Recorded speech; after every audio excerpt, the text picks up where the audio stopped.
Sixième partie, Saqqara, la machine quantique.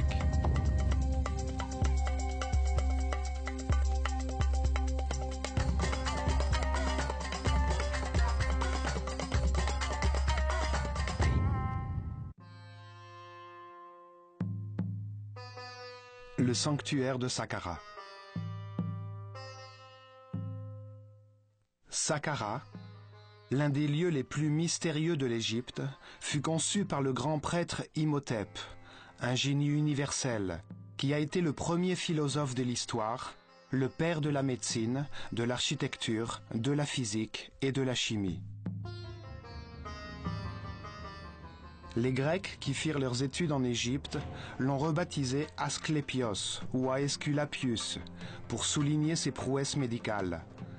Ils l'ont également appelé Hermès Trismégistus, 3 fois grand, car il était aussi un grand philosophe et un excellent physicien qui a révélé le fonctionnement de l'univers. Imhotep, le grand prêtre de l'école de mystère de l'œil d'Horus, fit construire Saqqara, un énorme chantier en termes de temps, de travail et de ressources qui bénéficia à toute la société sur le plan spirituel et matériel. La technologie qui y était développée était essentielle pour accélérer la fréquence vibratoire des initiés, facilitant ainsi leur évolution spirituelle. Elle a permis à ses disciples de voir qu'il existe d'autres dimensions, d'entrer en contact avec des êtres supérieurs et d'entendre les révélations de ces grands maîtres.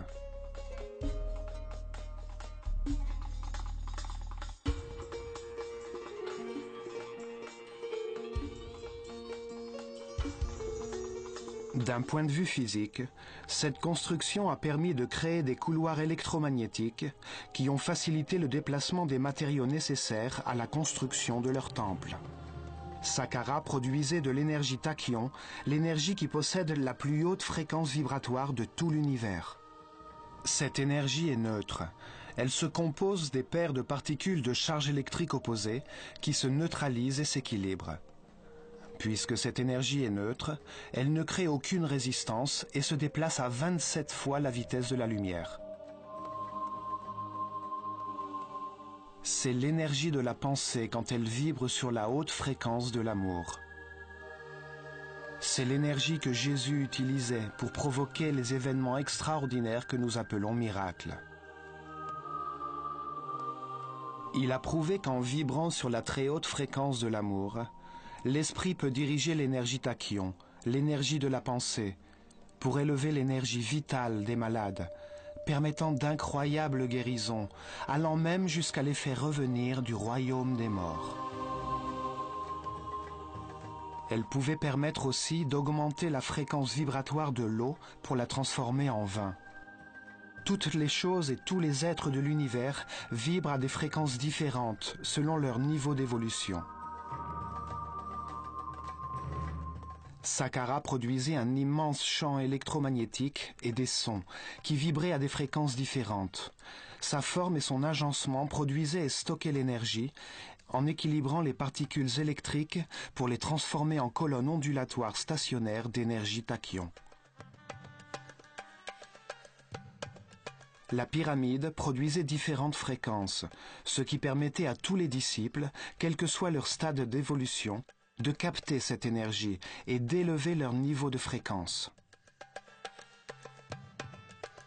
Cela influençait leur niveau d'énergie vitale et leur aura, ou champ électromagnétique.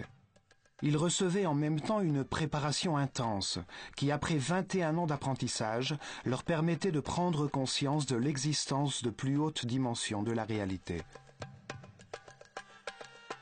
En manipulant des niveaux supérieurs d'énergie vitale dans la vibration de l'amour, le sens de la télépathie s'éveille, tout comme la sensibilité permettant de percevoir la musique des sphères, la danse des particules subatomiques qui forment l'aura, le champ électromagnétique que chaque être humain produit autour de son corps.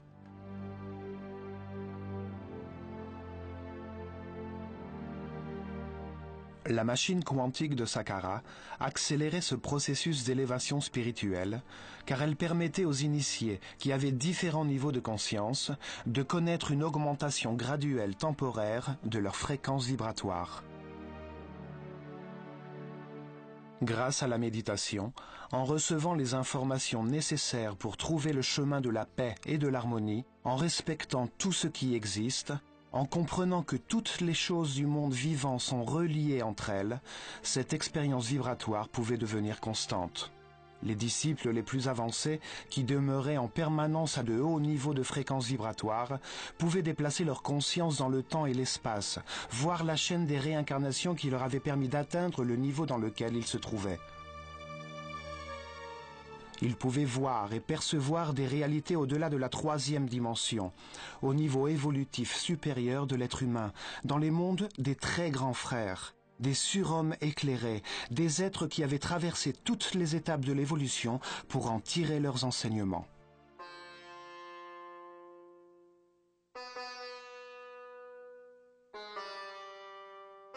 La connaissance de ces réalités permit à Imhotep de déclarer dans le Kybalion que ce qui existe dans l'au-delà existe aussi ici-bas, qu'il y a une relation entre les différents niveaux de réalité.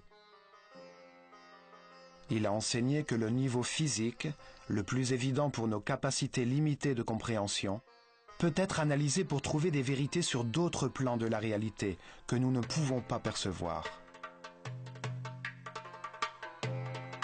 Les initiés qui avaient perçu l'étape suivante sur le chemin vers la perfection pouvaient expérimenter personnellement cette réalité avant de revenir parmi leurs semblables pour rayonner d'amour et révéler ces vérités à ceux qui étaient restés à des niveaux inférieurs. La vérification personnelle faisait tenir debout tout le projet pyramidal de la société égyptienne. Le fait que l'univers se décompose en plusieurs niveaux a été prouvé, ou comme l'a dit Jésus, dans la maison de mon Père, il y a beaucoup de demeures. Cela faisait du sanctuaire de Saqqara un centre de communication avec les plus hautes réalités de l'univers, comme l'ont décrit les Égyptiens dans les textes religieux qu'ils ont inscrits sur les murs de certaines pyramides des premières dynasties. Le paradis ne se trouve pas dans notre dimension physique, mais dans les dimensions supérieures qui vibrent sur la haute fréquence de l'amour. La pyramide donnait accès aux dimensions surhumaines, à celles des très grands frères, des hommes éclairés, qui avaient déjà fait leur temps sur la terre et s'étaient élevés à un niveau supérieur de réalité. Une autre fonction du sanctuaire était l'utilisation des charges d'ions pour produire des couloirs électromagnétiques, le long desquels les prêtres d'Horus déplaçaient les blocs de granit dont ils avaient besoin pour construire leur temple. Une technologie électromagnétique basée sur le fait que les charges égales se repoussent et qui est utilisée aujourd'hui pour faire fonctionner les trains à sustentation magnétique au Japon. À Saqqara, il a été prouvé que lorsque les objets vibrent à très haute fréquence, ils s'allègent, ils s'éclaircissent, et les êtres humains l'évitent. Les prêtres égyptiens ont révélé que l'univers se compose de deux pôles énergétiques, l'amour et la peur. L'amour vibre à très haute fréquence, alors que la peur vibre à une fréquence très basse. L'être dont la conscience est peu évoluée n'a pas vécu beaucoup de réincarnations sur la Terre. Il sait peu de choses. Il vibre à très basse fréquence. La douleur et la peur dominent son existence. Il demeure dans l'enfer de la vie. L'être qui s'est réincarné plusieurs fois a appris des résultats de ses décisions et petit à petit, sa fréquence vibratoire s'est élevée, tout comme son énergie vitale, et il a appris à respecter, à ne blâmer personne, à vivre dans la paix et l'harmonie. Disposant de davantage de connaissances qu'il a pu vérifier, il comprend le sens d'amour, il vibre sur sa fréquence et atteint le paradis de la vie. Les prêtres se sont consacrés à accélérer le chemin d'évolution de leurs disciples, en les informant, en les entraînant à transcender leur ego et en les sensibilisant aux hautes fréquences vibratoires. De nombreuses années de formation permettaient de comprendre que la vie est un processus de vérification d'informations à travers des expériences personnelles permettant de comprendre que seul l'amour peut transformer l'homme en surhomme.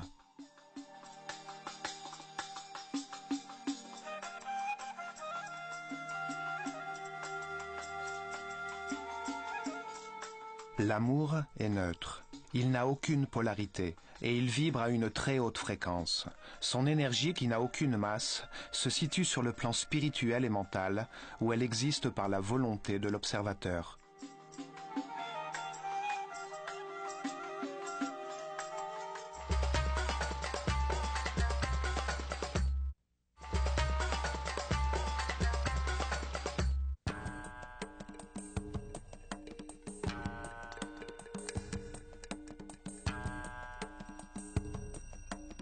Pour comprendre cet endroit mystérieux, nous allons remonter le temps jusqu'au moment où il n'y avait rien d'autre qu'un immense désert, au moment où Imhotep initia la première étape de la construction de Saqqara, le sanctuaire souterrain. Il commença par faire creuser un trou vertical, la moelle épinière du sanctuaire, dans le dur sol granitique. Le trou descend à 30 mètres de profondeur, soit la hauteur d'un bâtiment de 12 étages, et il mesure 10 mètres par 10.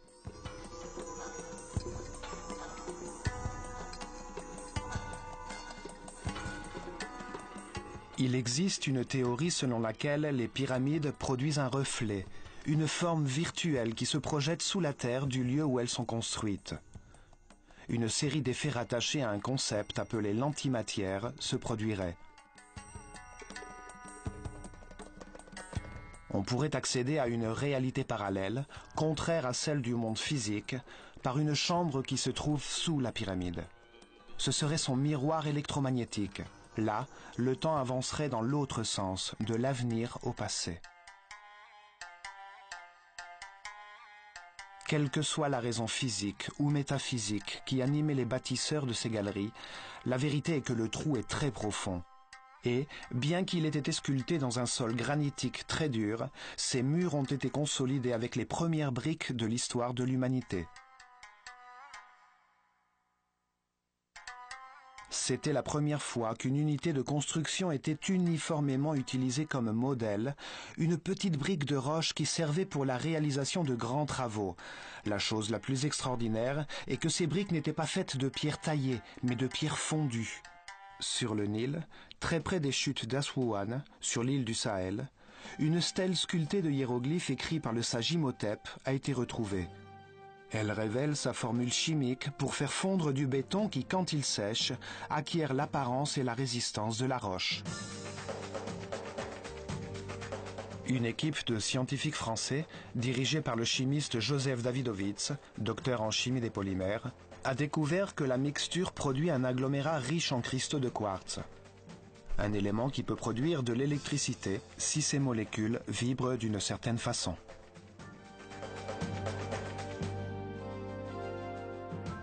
Les Égyptiens mélangeaient des coquilles écrasées et des fossiles qui abondaient à Gizeh, avec du sable contenant un haut pourcentage de quartz et d'aluminium, de la pierre ponce préalablement brûlée, des sels de natron et de l'eau.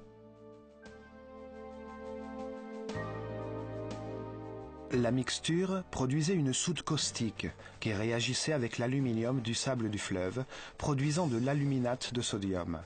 Ils ajoutaient de la chrysocole pour obtenir du silicate d'aluminium et de sodium qu'ils complétaient avec de l'arséniate de cuivre qui permettait d'accélérer le processus. Avec cette mixture, que nous avons partiellement déchiffrée, ils produisaient les blocs de pierre de leurs temples et de leurs pyramides. Ils utilisaient les premiers blocs comme une référence pour les autres. Et les blocs s'articulaient donc avec une telle précision que même une carte à jouer n'aurait pas pu s'insérer entre eux.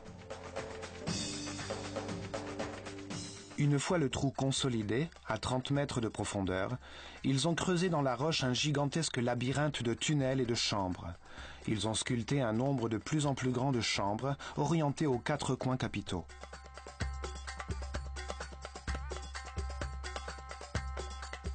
Ils construisirent une chambre adjacente au puits, 2 vers l'est 3 vers l'ouest, 4 vers le nord et 5 vers le sud. Chaque groupe de chambres produisait à l'intérieur une fréquence sonore différente, de plus en plus haute, tout en restant dans l'intervalle des fréquences électromagnétiques de la pyramide. Dans chaque chambre, il y avait des milliers d'urnes en albâtre qui vibraient toutes à l'unisson, sur la même note musicale. La forme des vases en albâtre et des liquides qu'ils contenaient déterminait la note musicale ou la fréquence vibratoire sur laquelle la chambre était accordée. La note Mi retentissait dans 5 chambres, qui constituaient le premier niveau pour la plupart des initiés. Là, il vibrait au-dessus de Ré, qui était la fréquence sur laquelle ils étaient arrivés dans le sanctuaire. Fa vibrait dans les urnes de 4 chambres. Sol vibrait dans 3. La résonnait dans les 2 chambres à l'ouest et, dans la chambre principale de la pyramide, dans un sarcophage en albâtre d'un seul tenant, les meilleurs disciples atteignaient la note Si, ce qui leur permettait d'approcher des dimensions supérieures. On appelle ces espaces les chambres bleues, puisque leurs murs sont décorés avec les premières tuiles en céramique de l'histoire. Il y avait plusieurs nuances de bleu turquoise. À l'intérieur, des couples d'initiés, toujours un homme et une femme, méditaient pour s'accorder sur des niveaux de vibration de plus en plus élevés. Imhotep a écrit dans le Kybalion que la 7e loi de l'univers est que le genre est dans tout. Tout a un côté féminin et un côté masculin. Le genre se manifeste dans toutes les dimensions de l'univers. En entrant par couple dans les chambres, les initiés de l'école des mystères atteignaient l'équilibre. Ils se neutralisaient avec leurs champs électromagnétiques, puisque ceux de l'homme tournent dans le sens des aiguilles d'une montre et ceux de la femme dans le sens inverse. Il a été découvert que les tuiles céramiques sont supraconductrices. Elles n'offrent pas de résistance à une charge électrique. Très certainement, quand le complexe entier était en usage, la colonne ondulatoire modifiait ces molécules pour les rendre neutres. La technologie et le mélange chimique qui permettent d'obtenir le bleu de la céramique ont été inventés par Imhotep. La célèbre pulpe égyptienne, un mélange de bicarbonate de sodium, de glaise bentonite, de silice, de potassium et de bicarbonate de cuivre, permet d'obtenir le fameux bleu turquoise égyptien. Elle est encore utilisée de nos jours pour fabriquer de nombreux objets en céramique. Les tuiles céramiques ont été disposées dans une série d'arcs soutenus par une forme qui représente la moelle épinière de toutes les créatures, appelée Djed. Cette forme diffuse l'énergie dans tout le corps, et Ptah, le dieu créateur de l'univers, l'a possédée en son pouvoir.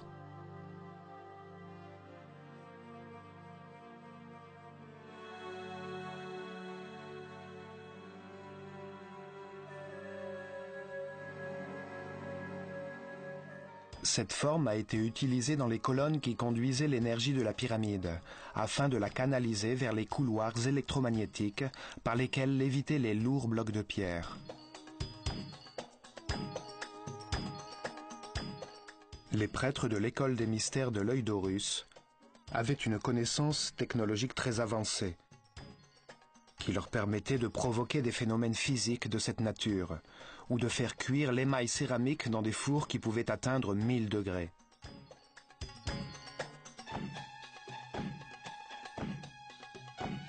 De grandes images en relief, sculptées dans la pierre, ont été trouvées dans ces chambres, comme celle-ci, représentant le pharaon Djéser durant la cérémonie rituelle de la rénovation, le Hebsed, portant une couronne blanche qui représente son pouvoir sur la Haute-Égypte.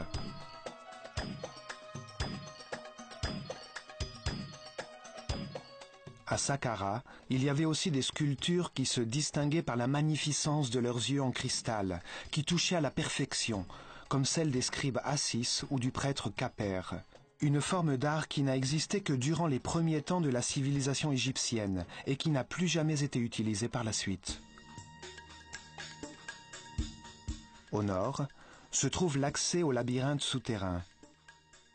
Du fond du puits s'élevait une très grande échelle, interrompue par des paliers horizontaux qui montaient jusqu'à la surface.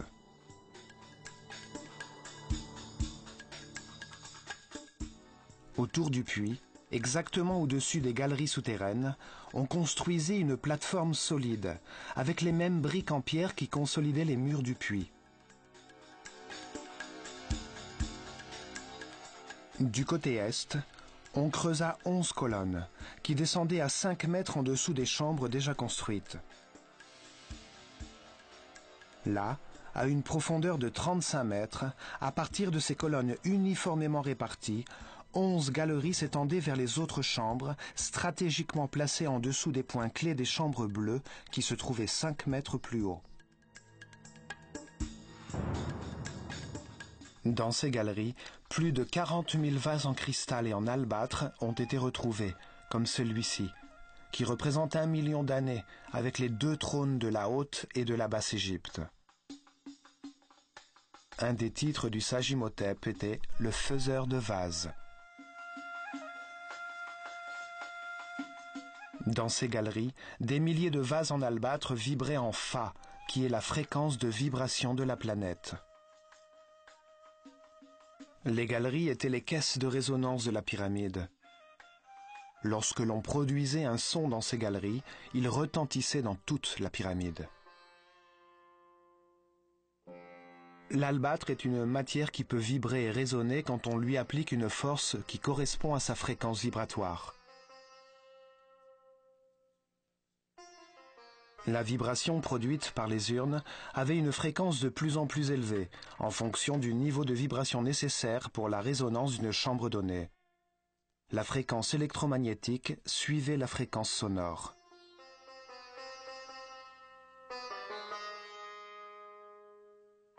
Les couples d'initiés entraient dans les chambres bleues pour méditer, en harmonie avec le chant, fort et puissant, de la pyramide, alors que le son d'une note de musique vibrait autour d'eux.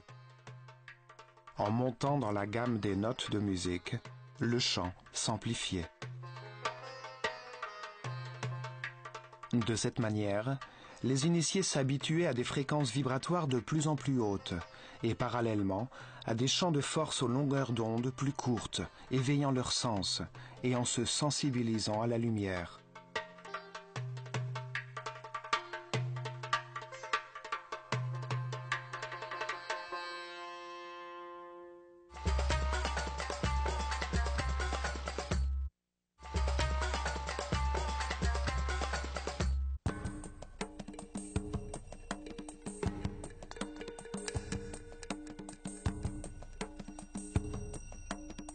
Après avoir médité dans les chambres bleues, accordées au son provenant des urnes en albâtre, et après s'être exposés à de puissants champs électromagnétiques, les initiés élevaient leur fréquence vibratoire. Leur énergie vitale augmentait, leur aura se développait, et ils pouvaient vérifier l'existence d'autres réalités.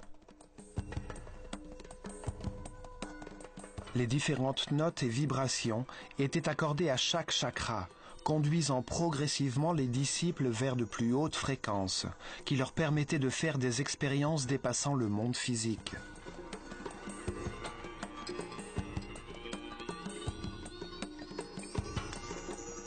Dès que les constructions souterraines furent achevées, l'entrée du puits fut couverte par plusieurs couches de pierre, le transformant ainsi en une sorte d'anti-obélisque souterrain, dont la pyramide, comme un bouchon, apparaissait à la surface. Cette structure ressemblait au mastaba, les buttes de terre utilisées qui constituaient les tombeaux égyptiens, et la pyramide pourrait donc être confondue avec un tombeau.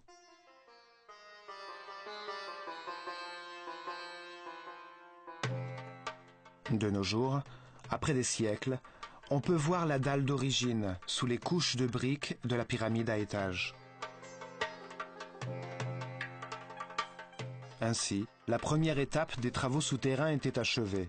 Les prêtres ordonnèrent ensuite la construction de la première partie d'un gigantesque processeur en 3 dimensions pour accélérer l'évolution de l'être humain et produire de l'énergie tachyon grâce à une technologie fondée sur la physique quantique. C'est ainsi que débuta la deuxième étape, qui vit l'érection de la première pyramide après le déluge universel. Une pyramide à étages, qui faisait exactement la moitié du volume et du poids de la pyramide finale. Au-dessus du premier étage, qui recouvrait le puits, ils firent construire avec de plus grosses briques 4 niveaux, de 11 mètres de haut chacun, ayant déjà à l'esprit l'idée d'une pyramide à étages. Le corps principal de cette première pyramide mesurait 44 mètres de hauteur. C'est une grosse masse de briques faites de roches composites fondues qui contenait une forte densité de cristaux de quartz. Les molécules de quartz ont la forme d'un tétraèdre, l'une des 5 formes fondamentales de la nature, que l'on appelle les solides platoniciens. La vibration de la planète, son pouls régulier, à l'un des points névralgiques de son réseau électromagnétique, faisait vibrer les cristaux de quartz contenus dans les briques de la pyramide et dans les urnes en albâtre enfouies en profondeur, dans les chambres souterraines, produisant simultanément de l'énergie et du son. La masse de quartz, sous cette tension mécanique constante, générait une friction des tétraèdres de cristaux, donnant lieu à une charge électrique négative, en raison de ce que nous appelons aujourd'hui l'effet piézoélectrique. La masse de pierre se transformait alors en un énorme condensateur d'énergie négative. Il y a 2 types de quartz. Certains produisent en vibrant une charge électrique négative, appelée lévotour. Ce sont eux qu'Imhotep a utilisé pour fabriquer la grande masse de roches fondues. D'autres produisent une charge électrique positive, appelée dextrotour, également présente dans les plaques de granit de Tura qui recouvraient la surface de la pyramide. Imhotep a déclaré que la 3e loi de l'univers est que tout vibre, tout bouge, rien n'est immobile. Tout est en mouvement. C'est la fréquence de vibration des particules constituant l'énergie qui détermine les différents états de la réalité, la densité de la matière, la pensée et la très haute vibration de l'esprit.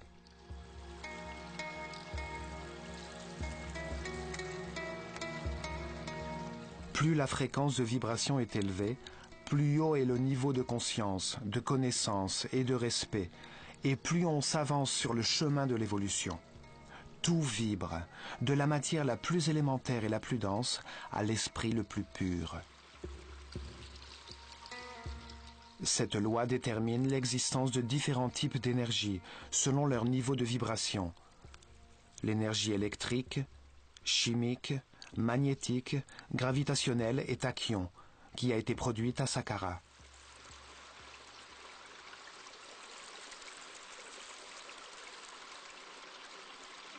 Posées comme une sorte de couverture sur les briques de pierre, se trouvaient des plaques de granit de Tura, contenant des cristaux de quartz qui tournent vers la droite, en produisant ainsi une charge électrique positive.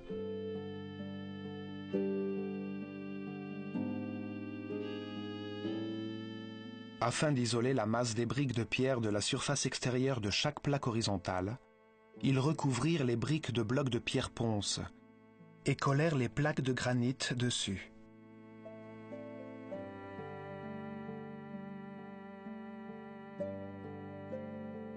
Ces blocs étaient taillés en biseau pour obtenir des côtés de 73 degrés de pente, générant une inclinaison horizontale de 22 degrés.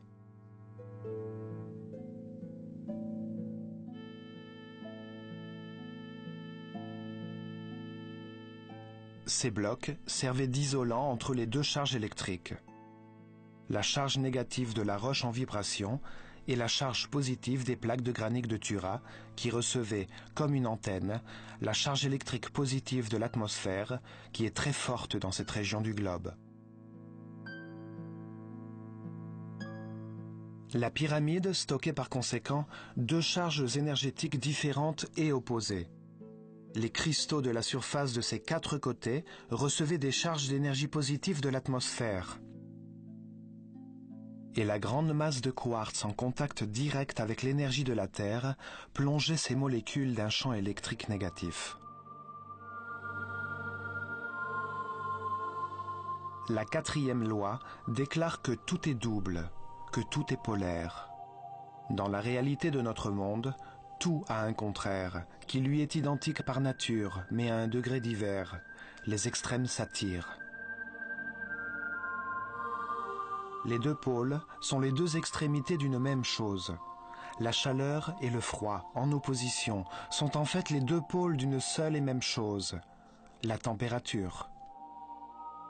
Il en va ainsi de la lumière et de l'obscurité, de la grandeur et de la petitesse, de la mollesse et de la rigidité, de la noirceur et de la blancheur, du bruit et du silence, de la hauteur et de la bassesse.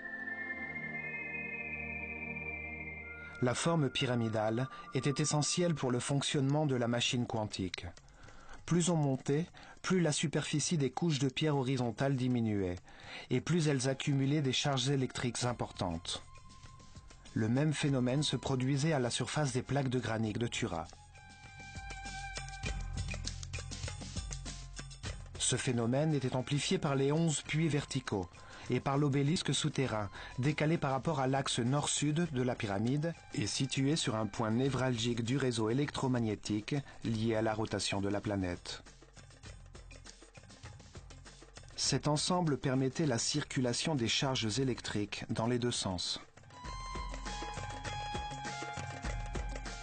Les particules chargées positivement tournaient dans le sens des aiguilles d'une montre. Les particules chargées négativement tournaient dans le sens inverse. Ce circuit générait un tourbillon électromagnétique, une tornade de particules subatomiques qui fonctionnait comme un accélérateur et dont la source d'énergie était le pouls régulier de la planète qui créait une fréquence constante et produisait une résonance. À une certaine vitesse et à une certaine fréquence, les forces centripètes et centrifuges faisaient se regrouper les particules de charge et de mouvement opposés qui se neutralisaient et trouvaient un axe commun de rotation à 90 degrés de l'axe de la pyramide, produisant une colonne ondulatoire stationnaire. Cette colonne d'énergie était formée de particules subatomiques regroupées et neutralisées qui vibraient à très haute fréquence.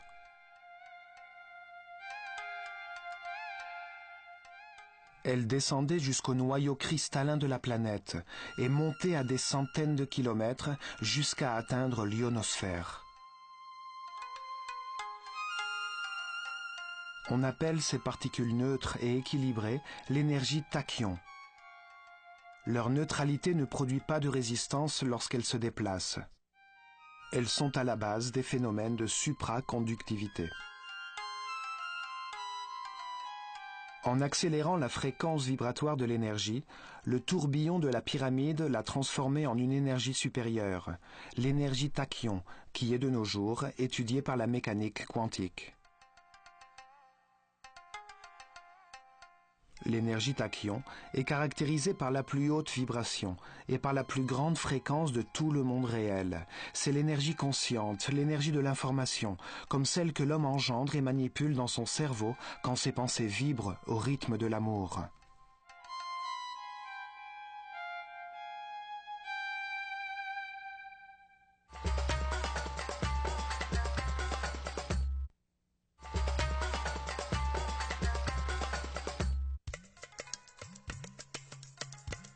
L'énergie tachyon, tout comme les colonnes ondulatoires stationnaires, ont été étudiées par Nikola Tesla.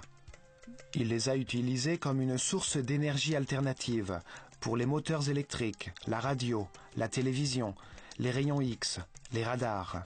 Elles sont à la base de plus de 1600 brevets d'invention qui ont marqué le XXe siècle. Le rouleau de Tesla, utilisé pour démarrer électriquement les moteurs de voiture, génère ce type de tourbillon pour transformer un courant de 12 volts appliqué à une bobine de cuivre en un courant de plusieurs milliers de volts en le faisant passer dans une autre bobine.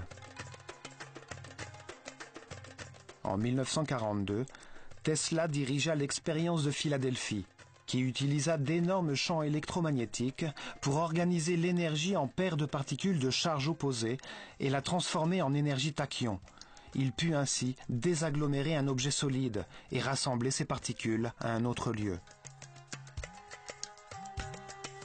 Le projet Invisibilité a permis de désintégrer le navire USS Eldridge pour rassembler ces particules à 75 km de distance. Mais ses occupants moururent ou restèrent dans d'atroces souffrances, prisonniers du métal. Tesla connaissait un secret hermétique. Quand les particules qui constituent l'énergie sont réorganisées, des changements de masse se produisent. Dans ses études, Tesla a conclu que l'énergie tachyon se déplace 27 fois plus vite que la lumière. C'est l'énergie de la pensée.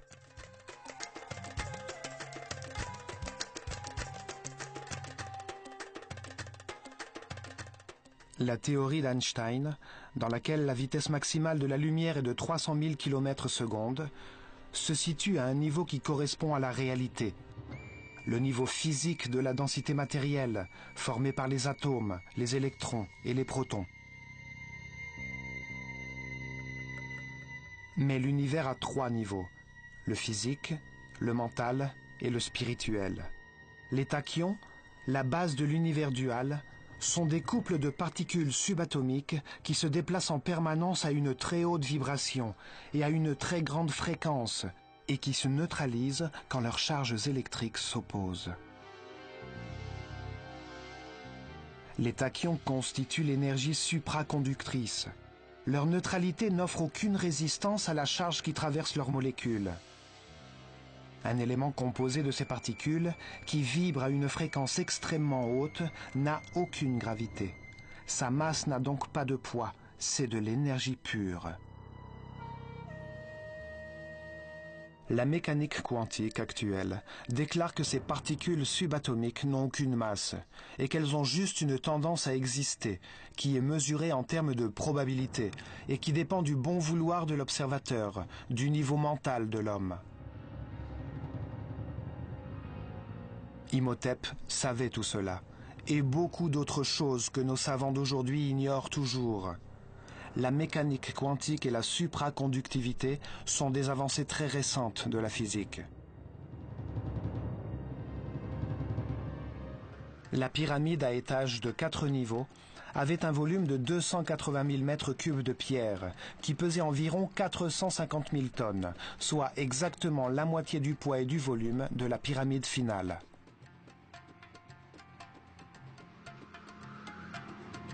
Devant elle, les Égyptiens placèrent des colonnes d'énergie pour créer un couloir électromagnétique qui allait jusqu'à Tura. À partir de là, ils transportaient les matériaux nécessaires à l'aboutissement du projet.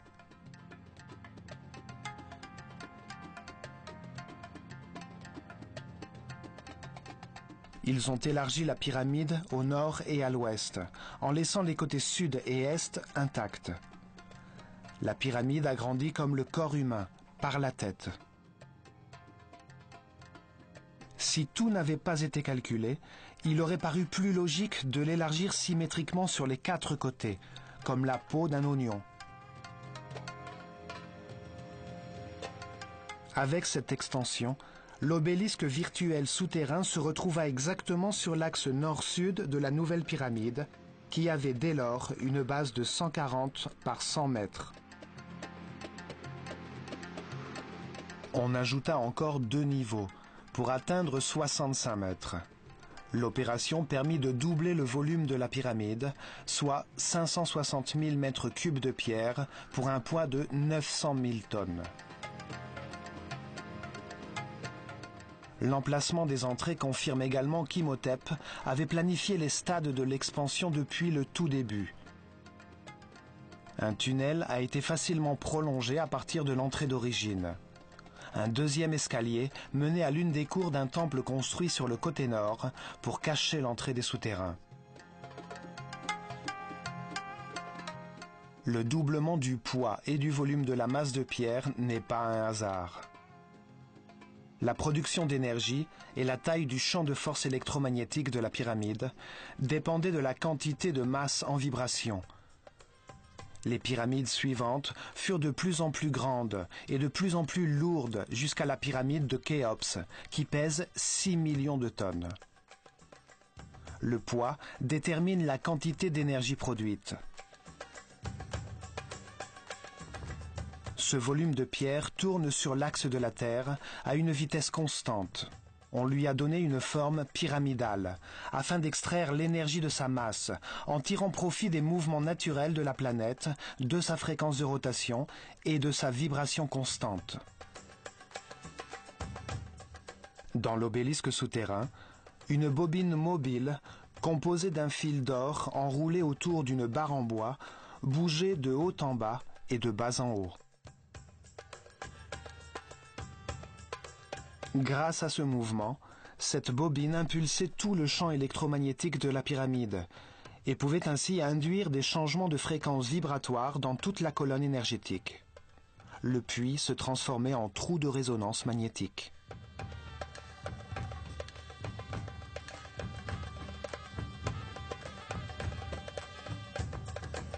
Aux quatre coins supérieurs de l'obélisque se trouve toujours un jeu de bielle en bois épais, positionné à 45 degrés, pour servir de crochet et permettre à la bobine de se mouvoir verticalement. Cette bobine électrique permettait de contrôler la longueur d'onde des signaux émis. Quand elle montait, la fréquence vibratoire augmentait, jusqu'à atteindre le degré maximum. On pouvait ainsi décider du moment où l'on voulait décharger l'énergie accumulée dans les molécules de quartz de la pyramide à l'occasion de cérémonies planifiées qui, pour des raisons d'équilibre, avaient lieu les jours d'équinoxe. Les prêtres égyptiens ont prouvé que les pyramides sont des objets perpétuellement en mouvement et que chaque mouvement peut être transformé en énergie. La dernière étape fut la construction d'un mur d'enceinte très travaillé et la finalisation de tous les travaux de surface, les fausses chapelles et la cour des serpents, sous l'œil attentif d'un observateur privilégié, la statue du pharaon Djéser.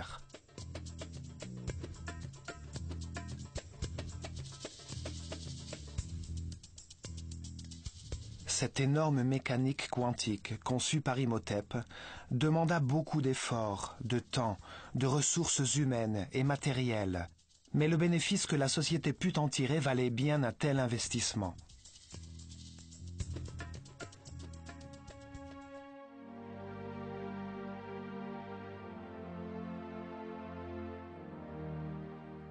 Le tourbillon a été utilisé pour accélérer le développement spirituel des disciples de l'école des mystères de l'œil d'Horus. Ces chefs qui ont élevé le niveau de conscience de leur peuple.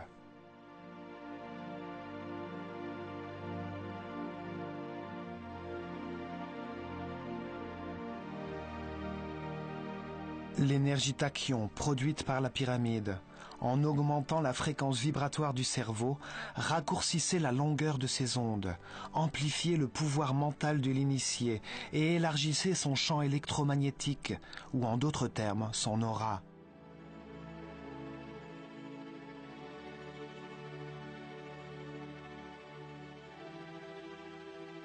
Cela permit à ses disciples d'accéder aux couches supérieures de l'univers. Ils pouvaient ainsi vérifier l'existence d'autres réalités et d'assurer la sécurité de toute la société. En s'accordant sur la même fréquence que des êtres plus élaborés, ils étaient en mesure de communiquer avec eux et de recevoir des informations. Saqqara fut le premier centre de communication à destination de dimensions supérieures.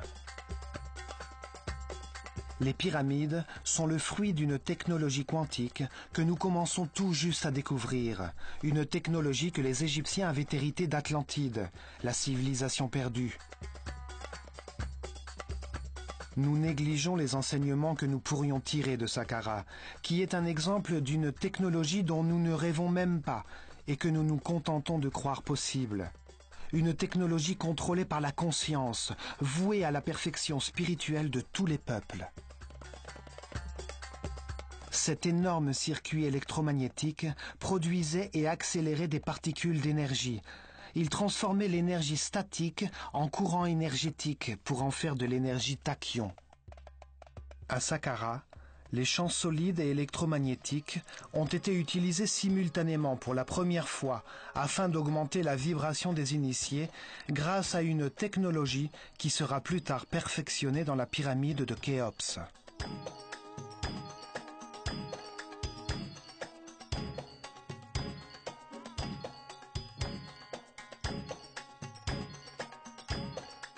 Sur le plan physique, ils ont utilisé l'énergie produite par la pyramide pour construire des couloirs électromagnétiques et générer des phénomènes de supraconductivité. Ils établirent la base de l'architecture en utilisant des blocs de pierre.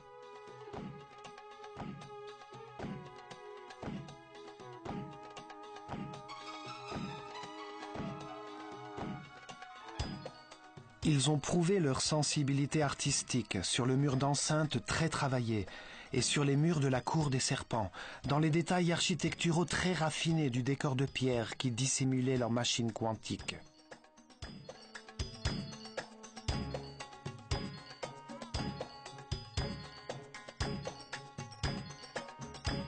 Ils mirent au point des formules chimiques pour faire fondre des pierres contenant une forte densité de quartz et fabriquer des tuiles en céramique qu'ils utilisèrent dans des galeries souterraines subtilement élaborées.